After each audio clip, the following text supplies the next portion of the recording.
America ఇప్పుడు వెనిజులాలో ఉన్నటువంటి బంగారాన్ని పూర్తిగా తోడేస్తుంది. $100 మిలియన్ విలువైనటువంటి బంగారం, 923 కోట్ల విలువైన బంగారాన్ని ఇప్పుడు తీసుకువెళ్ళిపోతున్నట్టుగా మంత్రి అంటే అమెరికాకి చెందినటువంటి హోం మంత్రి బర్గం అయితే ఒక ప్రకటన విడుదల చేశారు. ఇంకా $500 బిలియన్ విలువైనటువంటి బంగారం తవ్వి తీయడానికి అక్కడ మినర్వల్ అనే ఒక మైనింగ్ కంపెనీతో ఒప్పందం చేసుకుంటున్నారు.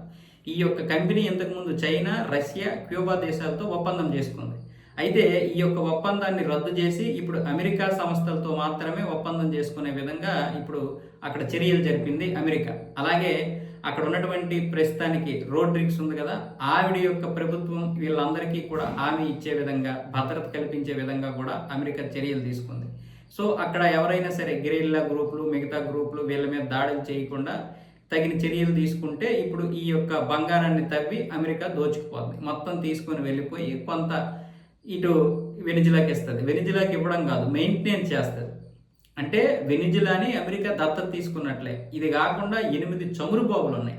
ఇప్పుడు ఈ బావుల్లో చమురుని తవ్వడానికి కూడా అమెరికాకి చెందినటువంటి సంస్థలకి ఒప్పందం ఇచ్చింది. అందుకే అన్ని దేశాలు మా దగ్గరే చమురు కొనాలని ఒక డిమాండ్ విధించింది. అందులో భారత్ కూడా ఉంది కదా, అందుకే ఈ యొక్క చమురు కొనడానికే. సో ఇటు చమురు, అటు $500 బిలియన్, అంటే దగ్గర దగ్గర 45 లక్షల కోట్ల విలువైనటువంటి బంగారం. అది ఈ బంగారం చాలా పుష్కలంగా ఉంది. చైనాకి చెందినటువంటి సంస్థలు చైనా ఇక్కడ ఎందుకు తిష్ట వేశాయి అంటే దీనికోసమే. బంగారము, ఖనిజాలు, చమురు, ముఖ్యంగా చమురు, బంగారం కోసం ఇక్కడ తిష్ట వేసినటువంటి చైనాకి చెక్ పెట్టడానికే అమెరికా నికోలస్ మదురోని అరెస్ట్ చేసింది. అలాగే మరొక వైపు ఏమొచ్చేసి గ్రీన్లాండ్ దగ్గర అరుదైనటువంటి ఖనిజాలు ఉంటాయి. ఈ ఖనిజాలు ఇప్పటికే 10% తవ్వుకొని పోయింది చైనా. అరే మా పక్కన ఉన్నటువంటి మా ఖనిజాలు నువ్వు తోచుకోవడం ఏంటి, నువ్వు తవ్వుకుపోవడం ఏంటని అమెరికాకి మండుతుంది. పైగా చైనా ఆధిపత్యం రోజు రోజుకి పెరిగిపోతుంది. ఆధిపత్యం ఎలా పెరుగుతుంది?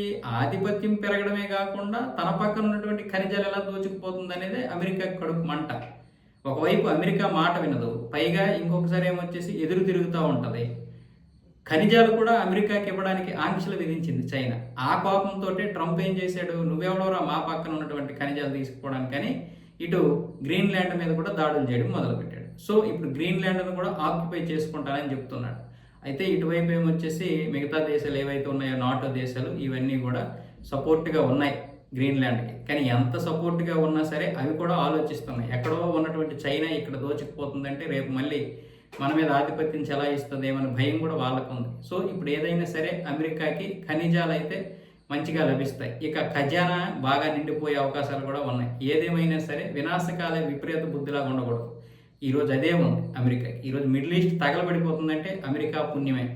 కాబట్టి ఆ పాపం కూడా తిలా పాపం తలా పిలికడన్న విధంగా అందరూ పంచుకోవాల్సిందే ఈ పాపాన్ని కూడా.